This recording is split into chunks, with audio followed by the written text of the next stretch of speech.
Bonjour Cindy. Bonjour. Pouvez-vous nous expliquer, c'est quoi ça veut dire au juste ITMAV? ITMAV, c'est Initiative travailleuse de milieu pour les aînés vulnérables. Le vulnérable, là, je vais l'expliquer tout de suite, là. Ça ne veut pas dire que la personne est handicapée ou que la personne est en danger, hein. Vulnérable, on va associer ça beaucoup à danger. Dans le travail de milieu, c'est plutôt à la fragilité. Donc, une personne qui n'a pas de contact humain, c'est une personne qui est dans une situation fragilisante pour sa santé mentale.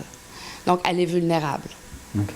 C'est ça, le vulnérable. Puis, c'est un service qui est offert depuis quand? Depuis 2 ans.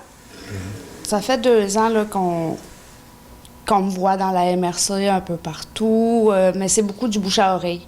Fait que les personnes âgées me communiquent souvent. « Ah, j'ai entendu parler de toi, là, mon amie de femme, là, elle m'en parlait de toi. » Puis, je suis mélangée, Cindy.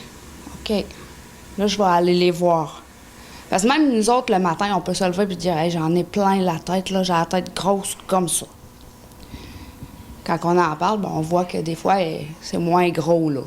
Fait que quand ils vont me dire « Ben, Cindy, je suis tellement mélangée, là, où j'ai reçu un papier du gouvernement, puis je comprends rien. » Là, je vais aller les voir, puis là, je vais lire ça avec eux autres.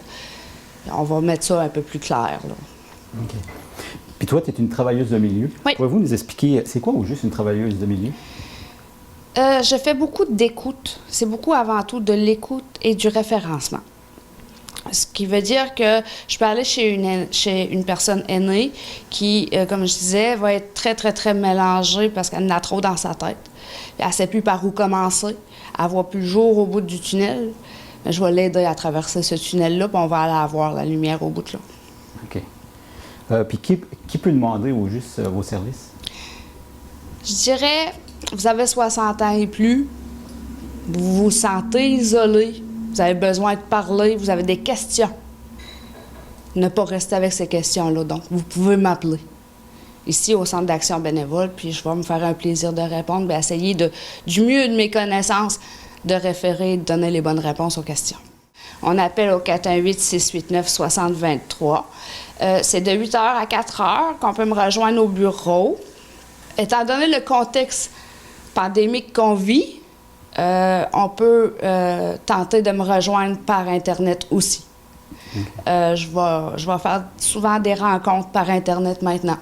Parce que le contact physique, étant donné qu'on doit faire une distanciation et que ma clientèle est quand même aînée, je me permets de faire des rencontres informatiques avec eux autres parce qu'ils ont beau être aînés, isolés, mais ils ont Internet. Hein? On est dans une ère informatique. Ils ont embarqué dans l'ère informatique avec nous autres. Fait que pourquoi pas s'en servir pour communiquer avec eux autres? Qu'est-ce que tu dirais aux gens qui auraient besoin du service mais qui n'osent pas appeler? De vraiment pas se gêner. Peu importe la question, il n'y a pas de mauvaise question. Il ne faut pas rester avec sa question. Si je me questionne sur un point puis que je ne vais pas chercher à avoir une réponse, ça va me créer de l'anxiété à un moment donné. Fait que si c'est un point sur ma santé, puis que je ne veux pas communiquer avec mon médecin ou peu importe qui, bien, mon petit problème, si j'ai mal à une jambe, il peut devenir un cancer là, demain matin, dans ma tête. Par contre, si je pose les bonnes questions, je peux voir que je m'ai peut-être juste fait une entorse. Faut pas rester avec ces questions.